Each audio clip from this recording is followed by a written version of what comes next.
দিদি আজকে এটা কি বানিয়েছো? এটা আজকে বানিয়েছি ক্যারট ব্রাইটনিং বডি অয়েল। এটার মধ্যে কি কি আছে দিদি? এটার মধ্যে আছে গাজর, কাঁচা হলুদ আর অরেঞ্জ। মানে এখন শীতকাল তো, তাই আমি অরেঞ্জটাও এর মধ্যে অ্যাড করেছি। এটার কি উপকার দিদি? এটার উপকার বলতে এটার যদি ডেলি বেসিসে ইউজ করা যায় তাহলে পরে পিগমেন্টেশন রিমুভ হয়, স্কিন টোন লাইট হয়। আর সব থেকে যেটা বড় কথা, বডি অয়েল আমরা ভাবি যে শুধু শীতকালে মাখতে হয়, সেটা নয়। সারা বছরই আমাদের বডি অয়েলটা ইউজ করা উচিত এবং হালকা করে মাসাজ করা উচিত। মাসাজ করলে কি হয়, আমাদের স্কিনে ব্লাড সার্কুলেশনটা ভালো হয়, তার কারণে আমাদের স্কিন অনেক হেলদি, অনেক প্রাণোজ্জ্বল লাগে।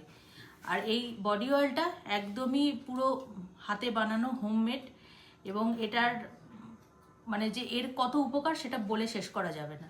কারা কারা এটা ইউজ করতে পারবে? একদম সদ্যজাত শিশু থেকে শুরু করে 100 বছরের দাদু ঠাকমা সবাই এটা ইউজ করতে পারবে। এটা কি ছেলে মেয়ে সবাই ইউজ করতে পারবে দিদি? হ্যাঁ, এটা ছেলে মেয়ে মানে ইউনিসেক্স প্রোডাক্ট, সবাই ইউজ করতে পারবে।